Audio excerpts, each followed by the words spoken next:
My name is Claire Donovan, and I'm about to tell you how I spent $151,200 over 3 years to buy my childhood home from my own mother without her knowing it, and how my sister Rachel spent those same 3 years stealing $186,000 she claimed was rental income while planning to take the house for herself. But let's start at the beginning. I'm the younger daughter. Rachel is 4 years older, married to a dental equipment salesman named Derek, mother to 2 children she photographs constantly but seems to actually parent rarely. I'm single, childless by choice, and a senior data analyst for a tech company in Austin. I make $140,000 a year. I own a condo. I have a retirement account that makes my financial advisor smile. But in the Donovan family hierarchy, Rachel was always the golden child because she gave mom grandchildren and stayed close to home. Never mind that close to home meant she lived in mom's house rent-free for 6 years before marrying Derek. Never mind that those grandchildren visited maybe twice a month despite living 20 minutes away. Our mother, Patricia Donovan, bought her house in Scottsdale, Arizona, in 1989 for $185,000. By 2021, it was worth $1.2 million. A 4-bedroom ranch with a pool, mature landscaping, and mountain views. Mom had refinanced twice over the years. When our father died in 2018, she still owed $380,000 on the mortgage. The monthly payment was $4,200 including property taxes and insurance. Dad's death devastated her. He'd handled all the finances. Mom had no idea what she actually owed, what her interest rate was, or when the house would be paid off. She just knew that every month, $4,200 left her checking account. Dad's life insurance paid out $250,000. Mom used it to pay off credit cards and make some home repairs. By mid-2019, that money was gone. She was living on Social Security, $1,850 monthly, and a small pension from her years as a school secretary, another $900 monthly. Total monthly income, $2,750. Monthly mortgage $4,200. Monthly deficit, $1,450. Mom started draining her savings. She had maybe $40,000 left from what she and Dad had accumulated over 40 years of marriage. Rachel's solution? Mom, you should rent out the casita. The casita was a detached guest house, 1 bedroom, 1 bath, kitchenette, about 650 square feet. Dad had built it in 2005 when Grandma Donovan needed care. After Grandma passed in 2012, it sat mostly empty except for when out-of-town relatives visited. I can manage it for you, Rachel offered. I'll find tenants, collect rent, handle maintenance.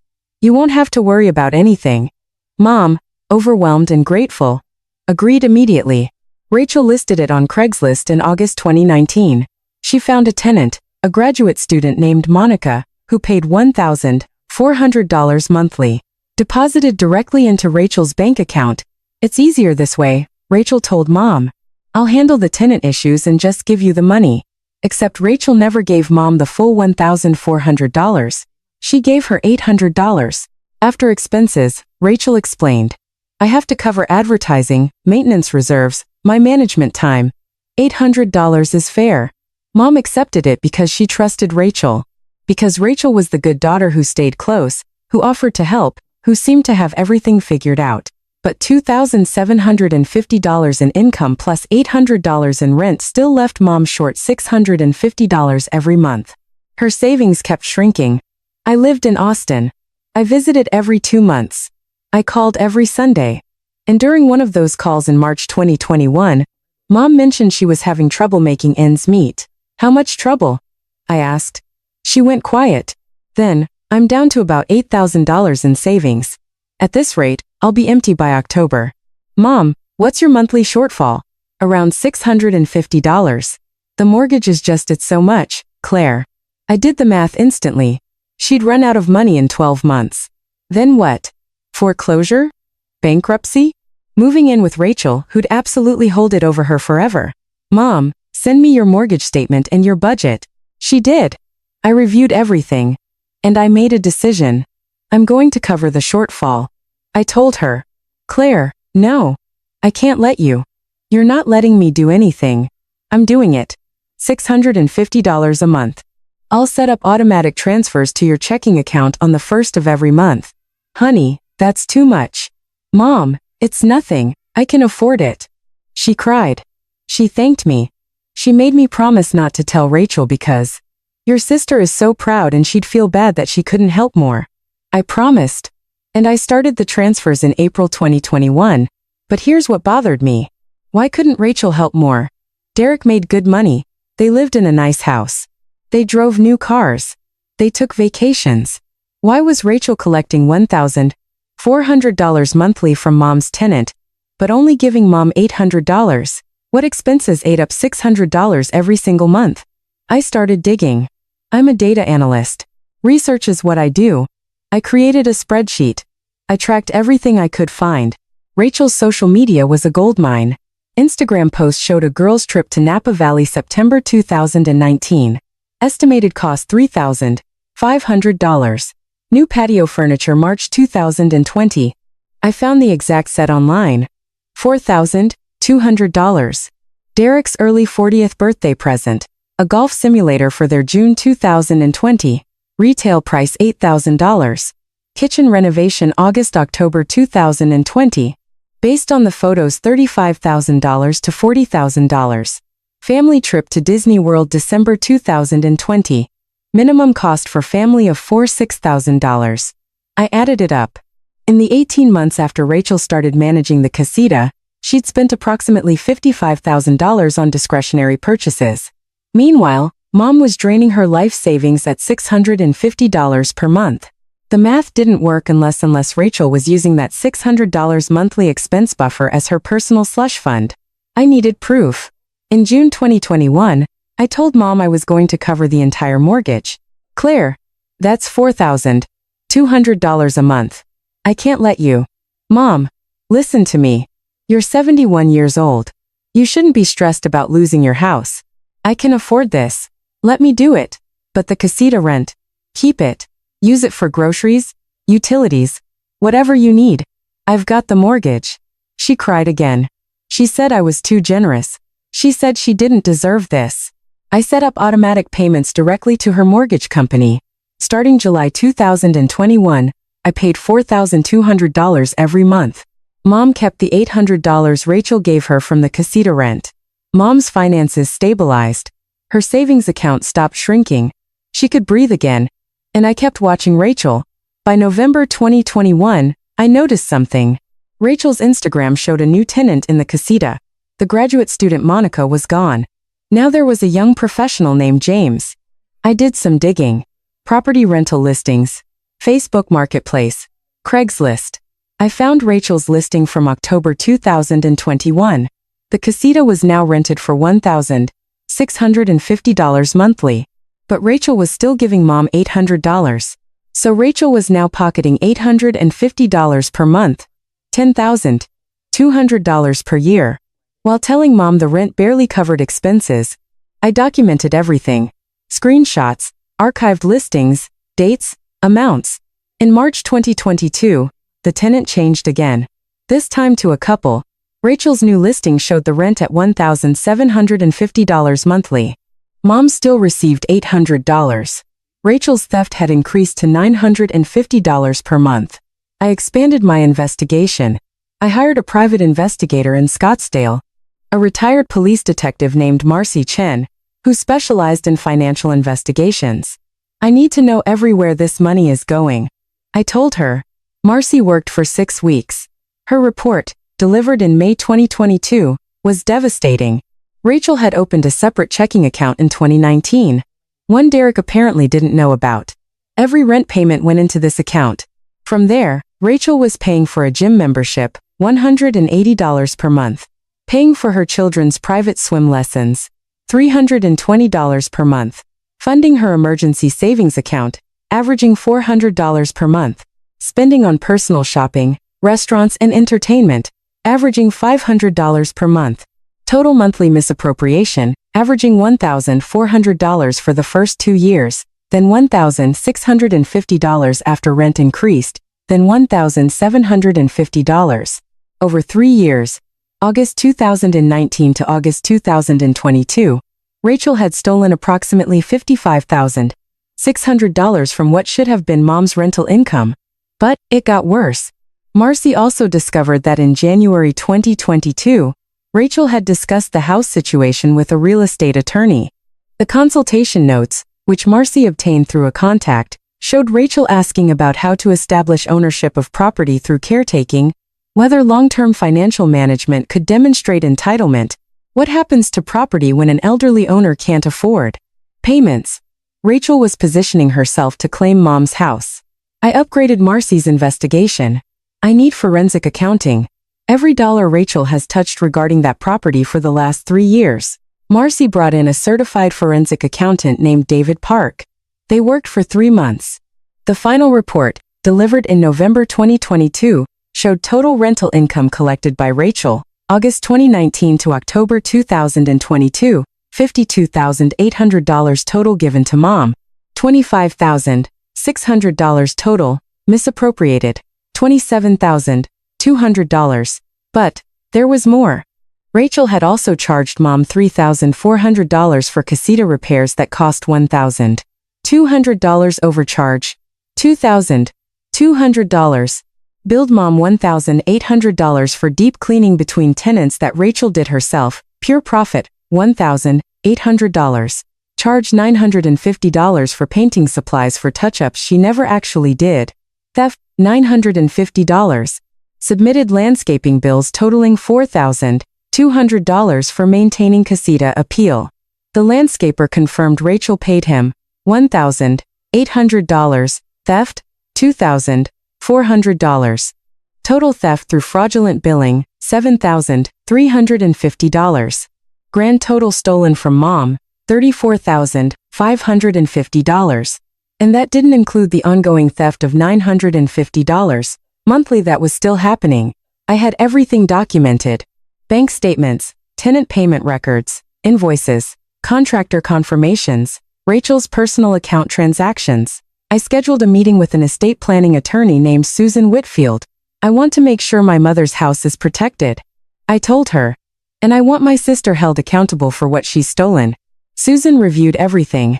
This is elder financial abuse. It's a felony in Arizona. I don't necessarily want Rachel arrested. I said. I want Mom protected and I want Rachel to face consequences. Can we structure this so I have options? Susan nodded. Your mother needs to update her will and estate plan immediately. Given that you've been paying the mortgage for 18 months, we should also discuss ownership transfer options. We crafted a plan. First, Mom would create a new will, one that clearly stated her wishes and eliminated ambiguity. Second, we'd establish a revocable living trust with me as trustee and successor owner of the house. Third, we'd prepare a full accounting of Rachel's theft to present to the family. Fourth, we'd give Rachel a choice, return the money and walk away or face criminal charges for elder financial abuse. I flew to Scottsdale in December 2022. I took Mom to lunch at her favorite restaurant. Mom, I need to talk to you about something serious. I showed her everything. The bank statements, the rental listings showing increasing rent, the forensic accounting report, the fake invoices. She went pale. Rachel wouldn't. She's been helping me. Mom, Rachel has stolen over $34,000 from you, and she's been planning to claim your house based on her financial management of your affairs. Mom started crying. I trusted her. I know, but we need to protect you. And we need to make sure this house goes where you want it to go. I always thought I assumed I'd split everything between you girls. Mom, I've paid $75,600 in mortgage payments over the last 18 months. I'm going to continue paying them.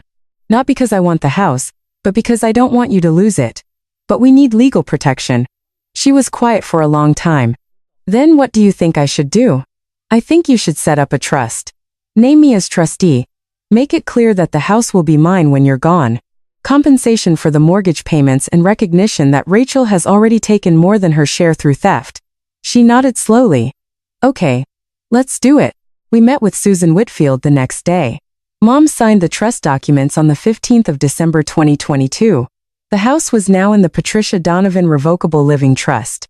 Mom retained the right to live there for life. Upon her death, the property would transfer to me automatically. No probate. No contest period. Clean transfer. Rachel knew nothing about any of this. I continued paying the mortgage. Mom continued taking Rachel's $800 monthly payments. We waited. The confrontation came in August 2023. Mom had a health scare, a minor stroke. She recovered well, but it scared everyone. Rachel suddenly became very interested in Mom's affairs. "We need to talk about your estate planning," Rachel told Mom during the hospital visit.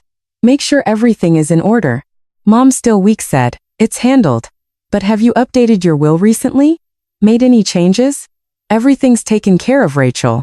Rachel's eyes narrowed. "Mom, I've been managing your rental property for years. I've helped keep you afloat financially. I think I deserve to know what your plans are." That's when Mom called me. "Claire, Rachel won't stop pushing. She wants to know about the house. I think we need to tell her." "Not yet," I said. "Let's do this right." Family meeting. Everyone present. Full disclosure. We scheduled it for the 10th of September 2023.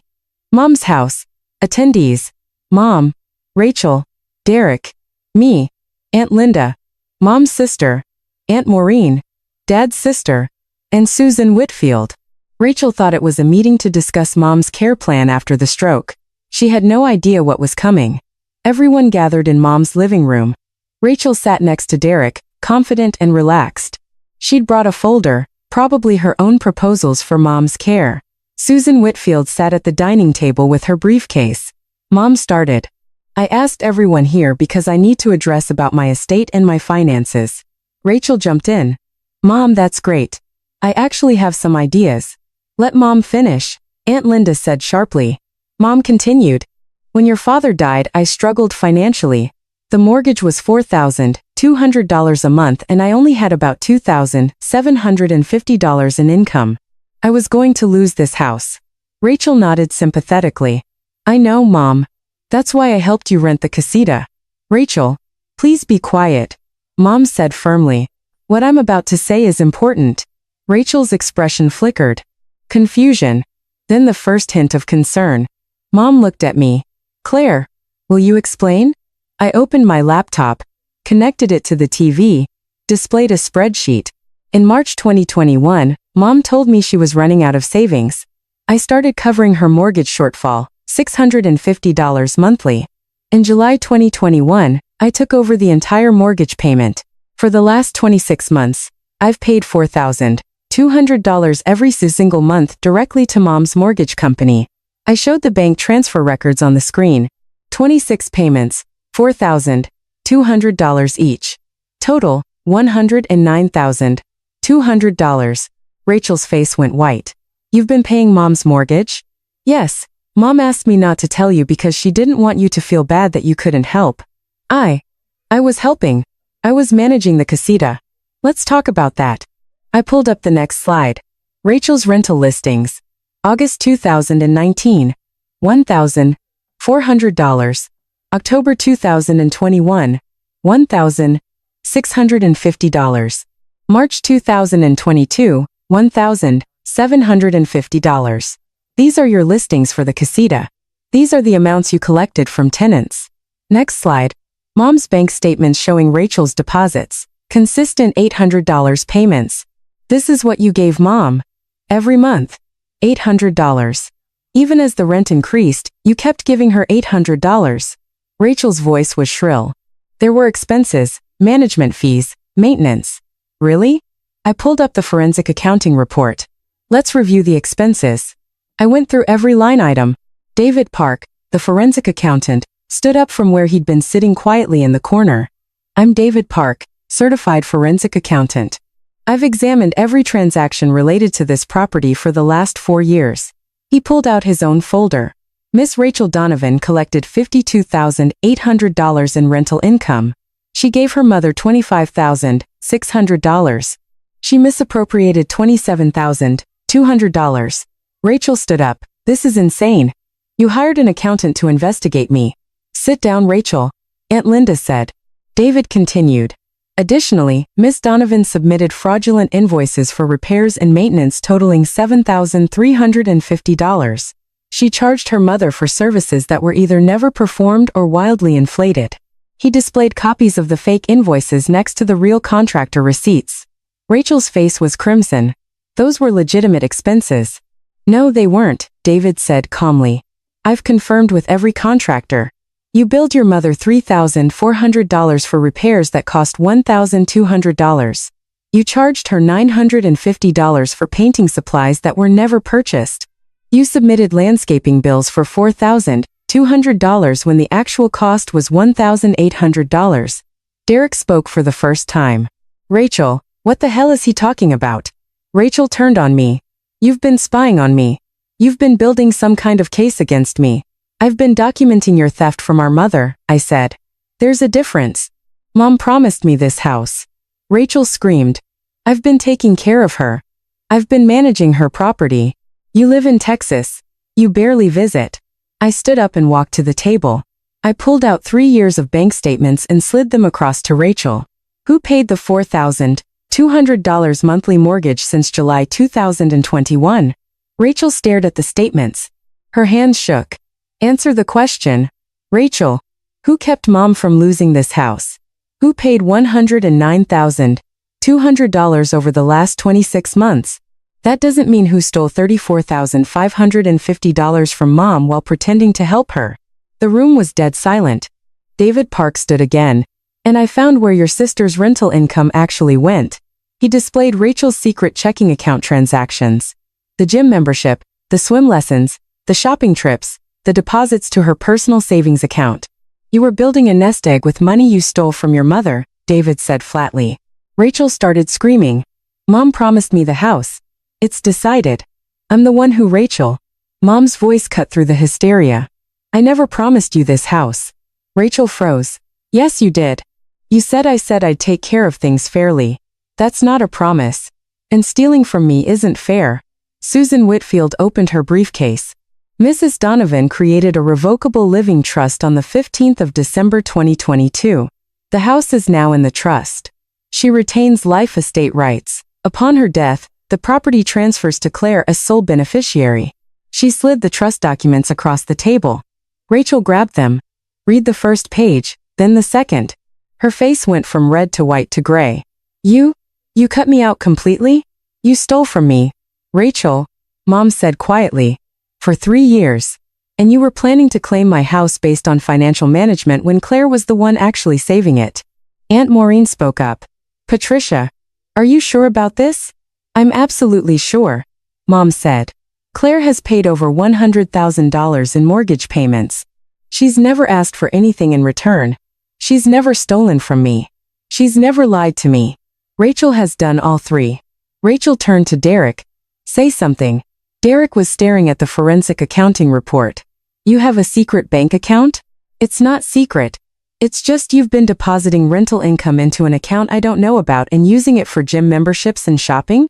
Derek, we're supposed to be saving for the kids' college. You told me we couldn't afford to contribute more to their 529s. The marriage implosion was happening in real time. Rachel spun back to me. You did this. You turned Mom against me. You've been planning this for years. I've been protecting Mom for years. I corrected. There's a difference. Susan Whitfield spoke again. Miss Rachel Donovan, you have 2 options. Option 1, you sign a repayment agreement for the $34,550 you stole from your mother. The payment plan can be structured over time, but it must be legally binding. Option 2, Rachel asked through gritted teeth. Option 2, we file a police report for elder financial abuse and fraud. In Arizona, this is a Class 2 felony with a sentencing range of 3 to 12.5 years in prison. Rachel's legs gave out. She sat down hard. Derek was staring at his wife like he'd never seen her before. You stole $34,000 from your mother? It wasn't stealing. I was managing. You charged her for repairs you never did. You kept rental income. That's theft, Rachel. Aunt Linda leaned forward. Rachel, sweetheart, sign the repayment agreement. But the house is Claire's, Mom said firmly. It's been decided. You made your choices. These are the consequences. Rachel looked around the room at Mom's determined face, at Derek's disgust, at her aunt's disappointment, at my calm, unwavering expression. You're all against me, she whispered. No, I said. You're against yourself. You stole from Mom. You lied to everyone. You planned to take a house you didn't earn while I was paying to save it. These are your choices, Rachel. Own them. Susan Whitfield pulled out the repayment agreement. I need an answer.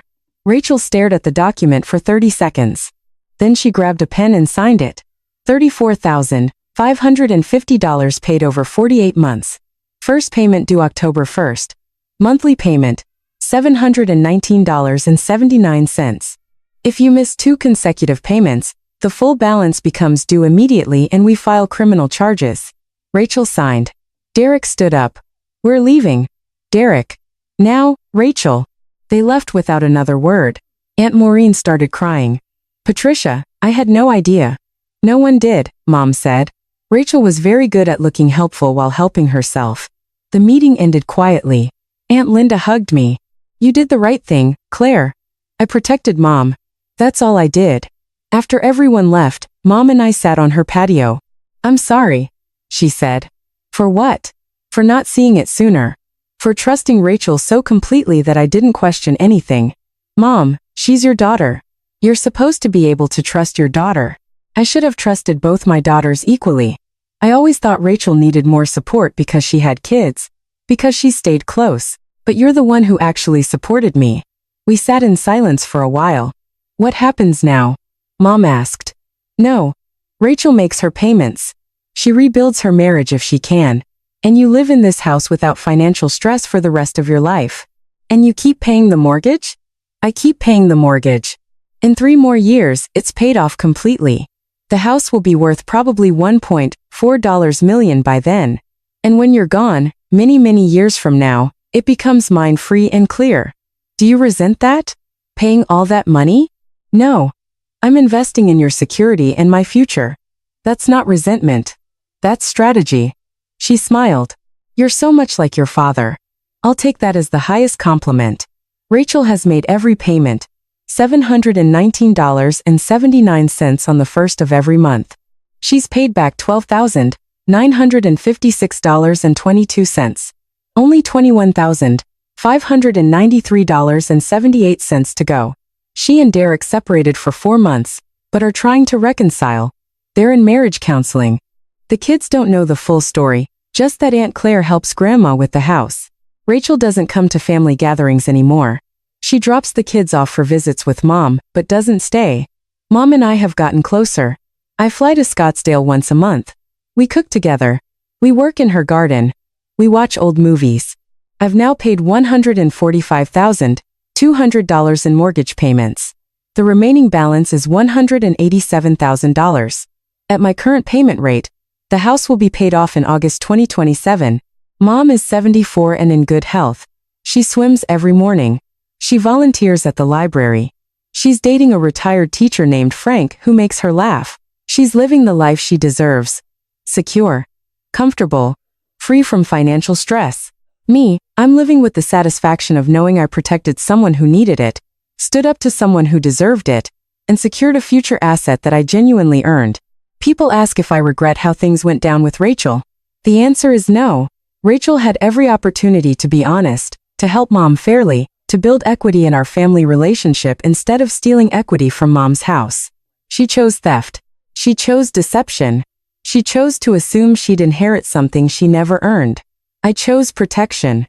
I chose documentation. I chose to invest actual money into actual security. That's the difference between entitlement and earning. And when Dad's fork dropped at that family meeting, when Rachel's whole world came crashing down in that moment of accounting, I didn't smile. I just watched someone face the consequences of their own choices. Because sometimes the most loving thing you can do for a parent is protect them from the child who sees them an asset instead of a person. Mom's house isn't Rachel's inheritance. It's my investment, and I earned every single square foot. Last week, Mom updated her will again. Not the trust, that stays as is, but her personal property and remaining assets. She's leaving Rachel her jewelry and photo albums. She's leaving me her recipe collection and Dad's tools. Why the recipe collection? I asked.